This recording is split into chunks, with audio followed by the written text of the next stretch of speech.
नमस्कार दोस्तों, जय हिंद। स्वागत है फिर से एक बार आपके अपने YouTube चैनल हर्ष सॉल्यूशन में।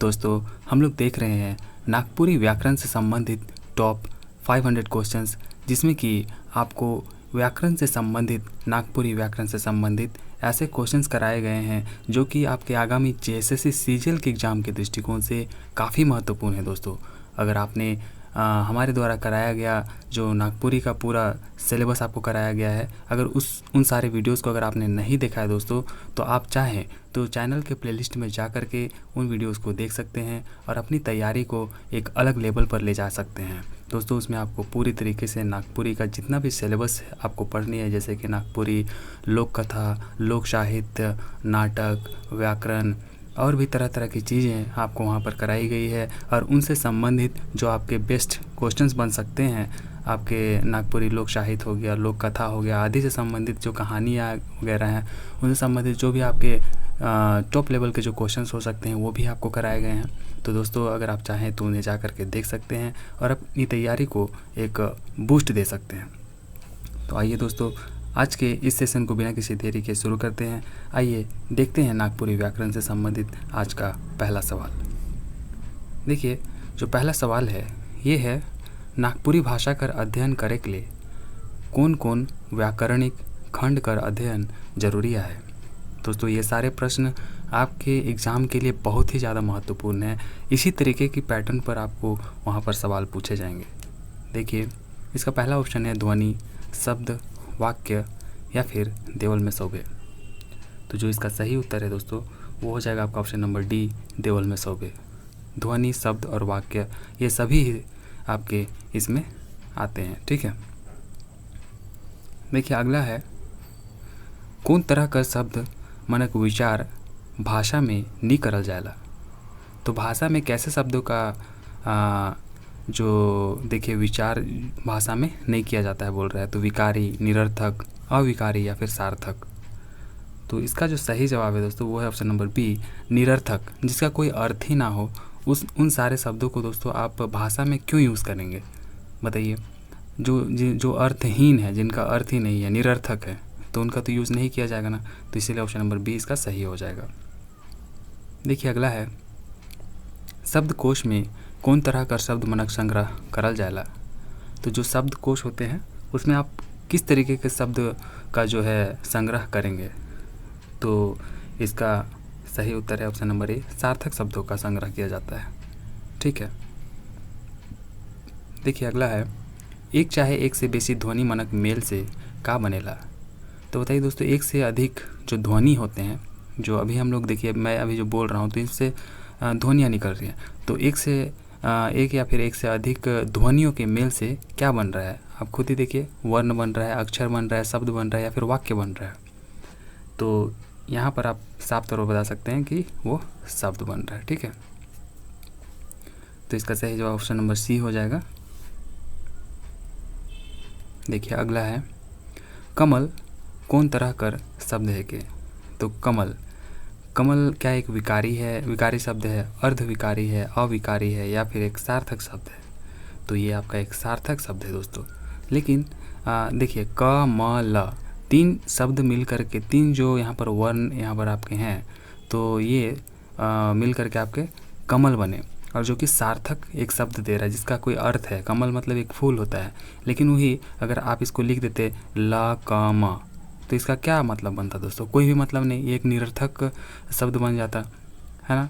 तो इसीलिए कमल जो है एक कैसा शब्द है, एक सार्थक शब्द है। देखिए अगला है, कोनो शब्द कर सुपट अर्थ कहाँ व्यवहार होवल बाद पता चलेला। तो कोनो शब्द कर सुपट अर्थ जो है दोस्तों कहाँ व्यवहार होवल बाद पता चलेला, बोली में, वाक्य में, भाषा में या फिर भाव में। तो इसका जो सही जवाब है वो वाक्य में हो जाएगा। ठीक है, वाक्य में जब व्यवहार होता है तो उसका अर्थ पता चल जाता है।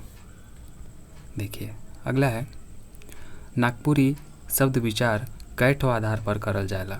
तो नागपुरी का जो शब्द विचार है दोस्तों वो कितने आधार पर किया जाता है, 4, 3, 2 या फिर 5। तो इसका जवाब है 4। ठीक है, देखिए अगला, तत्सम शब्द से संबंधित शब्द मन किकर शब्द रूप कर उपभाग है कहें बनावट कर, प्रयोग कर, स्रोत कर या फिर देवल में कोनो नहीं है। तो इसका जवाब हो जाएगा आपका ऑप्शन नंबर सी, स्रोत कर। ठीक है, स्रोत कर। जो तत्सम शब्द से संबंधित शब्द मन किसके शब्द रूप का उपभाग होते हैं दोस्तों? तो ये होते हैं स्रोत के उपभाग, ऑप्शन नंबर सी। ठीक है, अगला है विकारी शब्द मनक मूल आधार कहाँ से निकलेला? तो जो विकारी शब्द होते हैं उनका मूल जो आधार निकलता है वो कहाँ से निकलता है?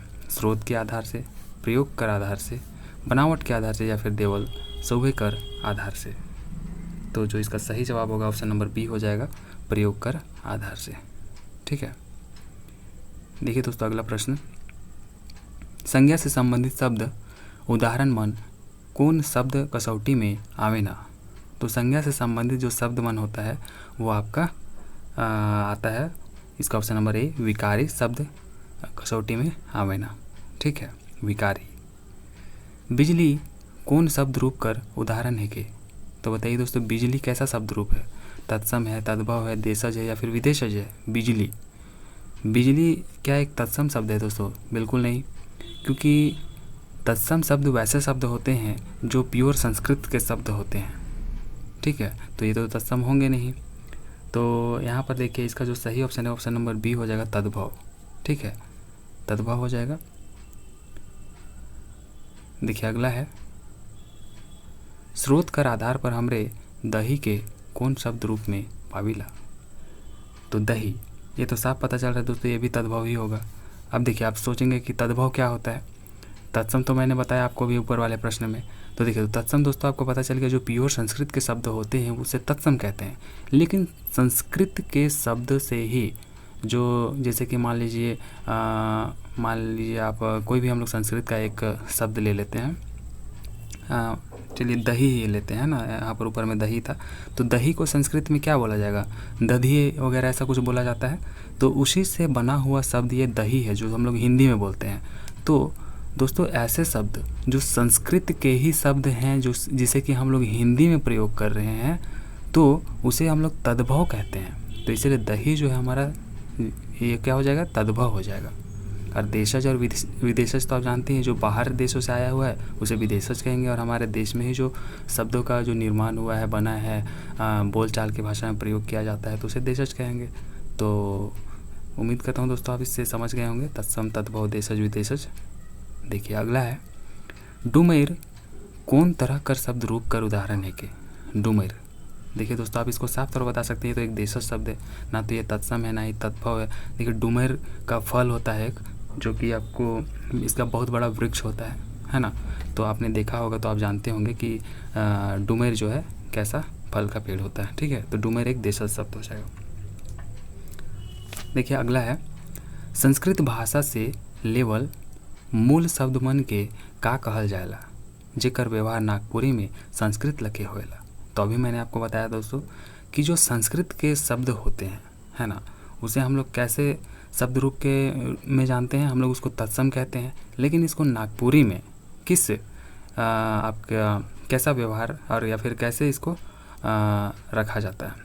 मूल धातु के रूप में शब्द में, या फिर विदेशज, देशज या फिर देवल में कोनो नहीं। तो इसका जो सही उत्तर है देवल में कोनो नहीं हो जाएगा, क्योंकि ये तो आपका तत्सम शब्द होता है ना।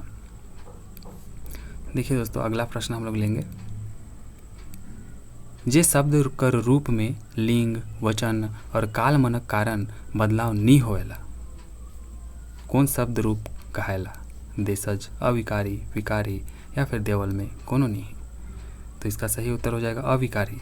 ठीक है दोस्तों, जिसमें कोई विकार उत्पन्न ना होता है उसे अविकारी कहते हैं। ठीक है, तो लिंग, वचन और काल में जिसका कोई भी बदलाव नहीं होता है उसे ही अविकारी शब्द कहते हैं। अगला है, योग रूढ़ शब्द मन केकर शब्द रूप कर उपभेद है गए? तो बताइए दोस्तों योग रूढ़ जो शब्द होते हैं वो किस तरीके के शब्द रूप का उपभेद होते हैं? व्युत्पत्ति कर, स्रोत कर, प्रयोग कर या फिर देवल में शोभे? तो ये होते हैं आपके व्युत्पत्ति के। ठीक है, व्युत्पत्ति के हो जाएंगे। अगला है दोस्तों देखिए, अर्थ कर आधार पर शब्द कर कैठो भेद उपभेद आहे? तो अर्थ के आधार पर जो शब्द होते हैं उसके कितने उपभेद हैं दोस्तों? ये अगर मैंने जो पढ़ाया है, अगर वो आप नागपुरी व्याकरण जो पढ़ा है तो उसमें अगर आपने देखा हो उसे अच्छी तरीके से, तो आप इसका सही जवाब दे सकते हैं। इसका 4 हो जाएगा। ठीक है, 4 ठो उपभेद होते हैं अर्थ के आधार पर। अर्थ के आधार पर शब्द के कुल 4 उपभेद होते हैं, याद रखिएगा दोस्तों। देखिए अगला है अले अल। अले अल कौन शब्द रूप कर उदाहरण है के? अले अल मतलब होता है दोस्तों धीरे धीरे। तो ये क्या अविकारी है, विकारी है, तत्सम है या फिर तद युग रूढ़ है? तो ये आपका हो जाएगा अविकारी, अले अल। ठीक है, अविकारी शब्द रूप का उदाहरण है। देखिए अगला है शौभ सर्वनाम में कौन सर्वनाम कर विशेष था शौभ से खास दिसेला? तो सर्वनाम के जितने भी आपके भेद होते हैं दोस्तों, उसमें से सारे के सारे सर्वनामों में जो सबसे जो खास होता है वो कौन सा सर्वनाम होता है? पुरुषवाचक, निजवाचक, आदर्शसूचक या फिर संबंध बोधक? तो ये आपका आदर्शसूचक होता है। आप हिंदी में अगर देखेंगे दोस्तों, तो हिंदी में आपको नागपुरी की तरह जो है इतने सारे सर्वनाम के भेद नहीं दिखेंगे, उसमें आदर्शसूचक नहीं होता है। ठीक है, लेकिन नागपुरी में आपका आदर्शसूचक एक एक्स्ट्रा होता है, आप इसे याद रखेंगे। तो सबसे जो खास होता है आपका आदर्शसूचक सर्वनाम के माने गया है। ठीक है, देखिए पुरुषवाचक सर्वनाम कर कई ठो उपभेद हैं। तो पुरुषवाचक सर्वनाम के कितने उपभेद होते हैं दोस्तों? तो इसके कुल 3 उपभेद होते हैं। ठीक है, कुल कितने उपभेद होते हैं? 3। देखिए कखन जे भात रिंधई और हमरे खाब, मतलब कब खाना चावल बनेगा और हम लोग खाएंगे। प्रस्तुत वाक्य में कई ठो सर्वनामिक पद कर व्यवहार होए। सर्वनाम किसे कहते हैं दोस्तों? संज्ञा के बदले आने वाले शब्द को ही सर्वनाम कहते हैं। तो आप देख लीजिए, आपको संज्ञा तो पता ही है। तो संज्ञा किसे कहते हैं? संज्ञा जो है आपके किसी व्यक्ति, वस्तु, जाति या फिर किसी स्थान के व्यक्ति, वस्तु या फिर स्थान के नाम को ही संज्ञा कहा जाता है। तो देखिए अब आप यहाँ पर खुद ही बता सकते हैं कि यहाँ पर कितना सर्वनामिक पद है। देखिए इसमें जो कुल आपके सर्वनामिक पद हो जाएंगे वो ऑप्शन नंबर यहाँ पर बी हो जाएगा, 3 हो जाएगा। ठीक है, यहाँ पर कुल 3 सर्वनामिक पद है। मैंने आपको सारा चीज़ बता दिया है, डेफिनेशन वगैरह सब कुछ, तो आप इसमें खुद ही ढूंढ सकते हैं। देखिए अगला है आपन से छोट आदमी के आदर देवे के लिए कौन आदर सूचक सर्वनामिक रूप कर व्यवहार होवेला? दोस्तों नागपुरी में अपने से छोटों को आदर देने के लिए जो आदर सूचक सर्वनामिक रूप जो व्यवहार किया जाता है वो है आपका रौरे। क्या बोला जाता है? रौरे। और अपने मन जो है अपने से बड़ों के लिए कहा जाता है। ठीक है, आप याद रखेंगे इसको। या अपने से बड़ों को आदर देने के लिए आपने मन कहते हैं, और अपने से छोटों को आदर देने के लिए रौरे कहा जाता है। ठीक है, देखिए अगला का आइज तो क्रिकेट मैच देखे जाबे। प्रस्तुत वाक्य में कई ठो सर्वनामिक रूप कर व्यवहार होए है। का आइज तो क्रिकेट मैच देखे जाबे, तो इसमें जो कुल सर्वनामिक रूपों का जो व्यवहार हुआ है उनकी संख्या है 2।